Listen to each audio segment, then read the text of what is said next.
حضرت ابراہیم نے جب دین کے لیے نکلے تو جدوجہد کی، گھر کے اندر بھی گھر کے باہر بھی۔ آپ کے والد کا نام تارخ ہے، وہ عید پرست تھے، ایماندار تھے، پرہیزگار تھے۔ آپ کے چچا کا نام آزر ہے، وہ بت پرست تھے، بت بیچا کرتے تھے۔ حضرت سیدنا ابراہیم علیہ السلام جب میدان عمل میں نکلے تو حضرت ابراہیم علیہ السلام نے اپنے گھر سے جہاد شروع کی، لڑنا پڑا۔ گھر کے اصولوں سے چچا نے جو رواج بنائے ہوئے تھے اس رواج سے ٹکرائے۔ فرمایا میں اپنے گھر کے اندر یہ بت پرستی نہیں ہونے دیں۔ چچا کو ایک دفعہ نہیں بار بار 100 دفعہ سمجھایا۔ آپ کا چچا بت بنا کے بیچا کرتا تھا۔ حضرت ابراہیم علیہ السلام تھوڑے بڑے ہوئے تو کہنے لگا کہ چلو میرے ساتھ، تم بھی بت بیچنے ہیں، ہمارا کاروبار ہے۔ حضرت ابراہیم ساتھ نکلے تو بت پکڑا ہے، گندے پانی کے اندر اس بت کو ڈبوتے ہیں، کہتے ہیں کسی نے خریدنا ہے تو خرید لو، نہ یہ نفع دے سکتا ہے نہ نقصان دے سکتا ہے، جو اپنا آپ نہیں بچا سکتا تمہیں کیا بچائے گا، خریدنا ہے تو خرید لو۔ چچا کہنے لگا تو کاروبار چمکا رہا ہے کہ تباہ کر رہا ہے۔ گھر میں بڑے معاملات خراب ہوئے، جھگڑے ہوئے، لیکن حضرت ابراہیم علیہ السلام ایک منٹ کے لیے بھی اپنے گھر کے اندر بھی کمپرومائز کرنے کو تیار۔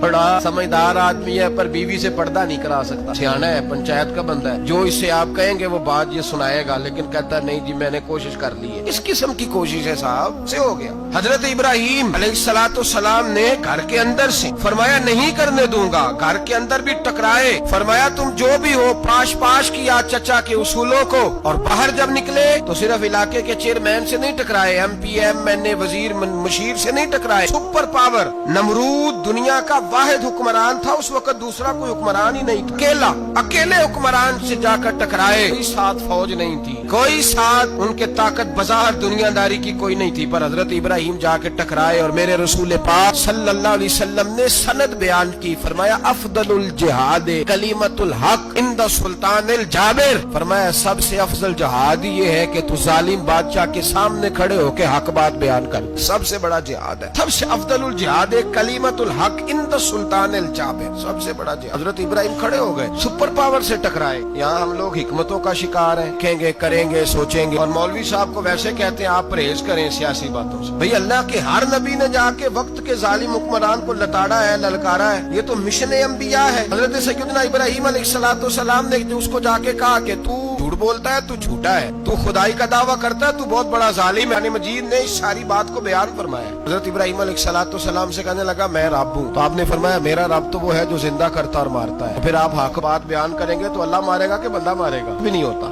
کیونکہ زندگی موت کس کے ہاتھ میں ہے؟ اللہ کے ہاتھ میں، کچھ بھی نہیں ہوتا۔ انسان صحیح سمت کا تعین کرے اور صحیح چلے۔ حضرت علی شیر خدا سے کسی نے کہا تھا کہ آپ کے بڑی دشمنی ہے، کوئی محافظ رکھ لیں۔ آپ فرمانے لگے موت خود بہت بڑی محافظ ہے، وقت سے پہلے آتی ہی نہیں، بڑی محافظ ہے وقت سے پہلے۔ علامہ نورانی رحمۃ اللہ تعالیٰ علیہ کراچی جیسے شہر میں رہا کرتے، جہاں گام گام پہ خطرہ تھا۔ لوگوں نے کہا حضرت اتنے بڑے لیڈر ہو، آپ کی جماعت کی 62 سیٹیں ہوئی اسمبلی میں، ایک ایسا وقت بھی آیا تو کوئی ایک آدمی بندوق والا۔ آپ فرمانے لگے مجھے ضرورت ہی نہیں، اس لیے کہ جس دار رسول کے لیے میں نکلا ہوں وہ خود ہی حفاظت کرنے والے ہیں، ضرورت نہیں ان چیزوں۔ ابراہیم ٹکرائے اور آپ کا انداز کیا ہے؟ جا کے کہا کہ تو نہیں، خدا وہ ہے جو زندہ کرتا۔ اور اس نے ایک بیوقوفوں جیسی دلیل دی۔ ایک آدمی کو کل پھانسی دینی تھی تو اس کو بلایا، کہنے لگا تجھے کب پھانسی ہے؟ اس نے کہا کل۔ کہنے لگا جا تجھے ذات کی زندگی دی، اس کو چھٹی دے دی۔ ایک عام آدمی بیچارہ بیٹھا تھا، اس کو پکڑ کے نہ لگا اس کی گردن اڑا دو۔ کہنے لگا دیکھ لو بھی زندہ کرتا اور مارتا ہوں، وہ جو کل مرنے والا تھا میں نے زندہ کر دیا، اور جس کو پتہ ہی نہیں تھا کہ میں نے مرنا ہے اسے پکڑ کے میں نے مار دیا۔ بیوقوفوں جیسی دلیل ہے۔ حضرت سیدنا ابراہیم علیہ السلام چاہتے تو اسی وقت دلیل توڑ دیتے کہ تو کیا بیوقوفوں جیسی بات کر، اگر تو زندگی دیتا ہے تو مرے ہوئے میں جان ڈال کے دے جس کو تو نے مارا۔ لیکن حضرت ابراہیم نے دیکھا کہ بیوقوف ہے، بیوقوفوں سے بحث نہیں ہوتی، دلیل بدل لی جاتی ہے، ان کی عقل کے مطابق بات کی جاتی ہے۔ حضرت ابراہیم فرمانے لگے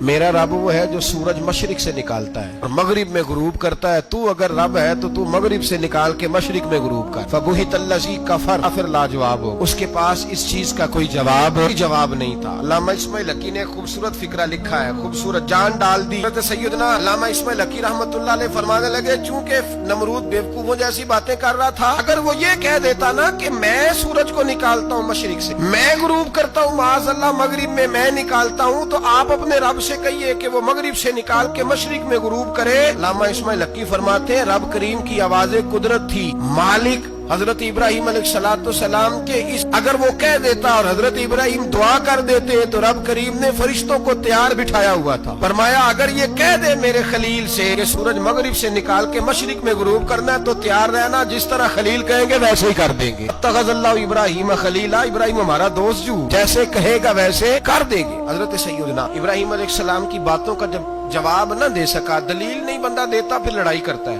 جھوٹے موٹے اعتراض کرتا ہے. دلیل ختم ہوتی ہے تو لوگ ذاتیات پہ اترتے ہیں, کہتے ہیں یہ کھانستا صحیح نہیں, دیکھتا صحیح نہیں. دلیل ختم, اب ذاتیات پہ اترے. کہنے لگے مجھے پتا چلا ہے کہ یہ فلانی جگہ گیا تھا تو وہاں جا کے اس نے اس طرح کیا. پھر لوگ ذاتیات پہ اترتے ہیں, جب دلیل کا جواب دلیل سے نہیں دے پاتے ذاتیات پر اتر کر حملے کرتے ہیں. حضرت ابراہیم کے دلائل کا جواب نمرود نہ دے سکا تو کہنے لگا کہ کو آگ میں ڈال دو. قوم گئی ہوئی تھی ساری قلعے پہ, تو حضرت سیدنا ابراہیم علیہ السلام نے سارے بت توڑ دیے. کلاڑا بڑے بت کی گردن پہ رکھا, واپس آئے, کہنے لگے بت کس نے توڑے ہیں؟ تو فرمایا اس سے پوچھ لو جس کی گردن پہ کلاڑا. کہنے لگے یہ تو بول ہی نہیں سکتا. تو فرمانے لگے بڑے بیوقوف ہو, جو بولتا ہی نہیں, سنتا ہی نہیں, اپنا آپ نہیں بچا سکتا, اس کی پوجا کرتے ہو. کہنے لگے پکڑو, دلیلیں ختم ہو گئی, اس کو آگ میں ڈالو. بہت بڑی حویلی 45 فٹ مربع پہ مشتمل حویلی بنائی گئی اور 45 فٹ اونچی. مختلف روایات اس میں لکی کہتے ہیں کہ 3 مہینے تک نمرود نے کہا کہ اس کے اندر لکڑیاں ڈالو. لوگ پوچھنے لگے کتنی دنیا جلانی ہے؟ کہنے لگا بندہ تو ایک جلانا ہے, پر بندہ بڑا تگڑا ہے. بندہ 3 مہینے لکڑیاں ڈالی گئی. اور لوگوں کی جو تہمات ہوتی ہیں نا, یہ عجیب ہوتی ہیں تہمات. اس وقت بھی لوگ تہمات کا شکار ہو گئے, عقیدہ بگڑ جاتا ہے تو وہ عجیب و غریب باتیں کرنے لگے, تہمات کا شکار ہو گئے. بیبیاں نظر مانتی, بیمار ہوں اگر صحیح ہو گئی تو اتنے من لکڑی دوں گی حضرت ابراہیم کی آگ جلانے کے.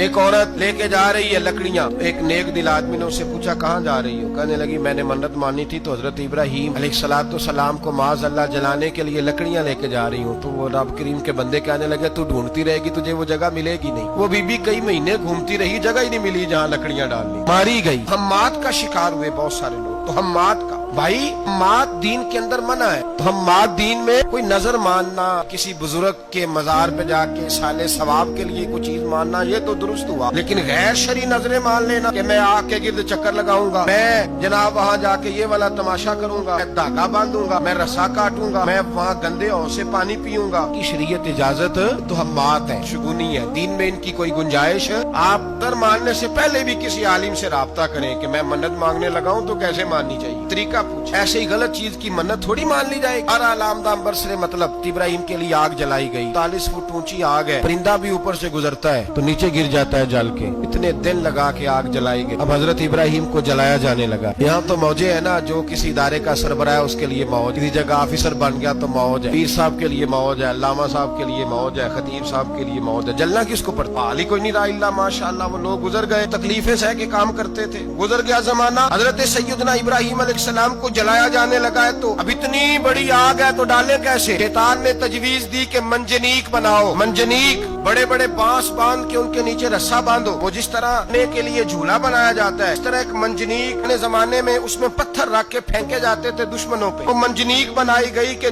دور سے حضرت ابراہیم کو پھینکیں گے. ہاتھ حضرت ابراہیم کے باندھ دیے, پاؤں مبارک باندھ دیے. پوری زمین پہ ایک نام لینے والا خدا کا. اس کو آج رسیوں میں جکڑا ہوا ہے. جب پھینکا جانے لگا نا آگ میں, حوریں رونے لگی, فرشتے تڑپنے لگے, اے اللہ یہ کیا ہونے لگا؟ خلیل اور وہ بھی آگ میں. فرمایا جاؤ جا کے اس سے, اگر تمہاری مدد لیتا ہے تو اسے بچاؤ. ہوا کا فرشتہ آیا, کہا ابراہیم اگر تو کہے. بھائی ان چیزوں کو کہانی سمجھ کے نہ سنا کریں, یہ داستان نہیں, یہ وہ طریقے ہیں جو ہمارے رسول نے ہمیں اپنانے کا حکم ارشاد فرمایا. جو عقیدے, یہ وہ نظریات ہیں جو ہمیں اوڑھنے کو کہا گیا. اپنے رب کریم کی رضا پہ راضی رہنے کے وہ خوبصورت مواقع ہیں صوفیاء نے جن کو بنا کر سمجھا کر ہم تک پہنچایا ہے. یہ ہے اہل طریقت کی باتیں. وہ کہتے ہیں یار جس حال میں رکھے راضی رہنا. حضرت ابراہیم علیہ السلام کو پھینکا جا رہا ہے, فرشتہ آیا, اے اللہ کے خلیل اگر حکم دو تو اتنی ہوا چلاؤں کہ نمرودی جل جائیں سارے, ان پہ پھینک دی جائے. نے فرمایا تو جا, تجھ سے مجھے کوئی کام نہیں. تھوڑی دیر کے بعد پانی کا فرشتہ آیا, کہا حضور اتنی بارش برساؤں گا کہ آگ بجھ جائے گی. فرمایا تو جا, سے کوئی کام نہیں. اب جب منجنیق میں رکھ دیے گئے, آگ میں جانے کا لمحہ ہے, تیاری ہے. حضرت جبریل امین حاضر خدمت ہو,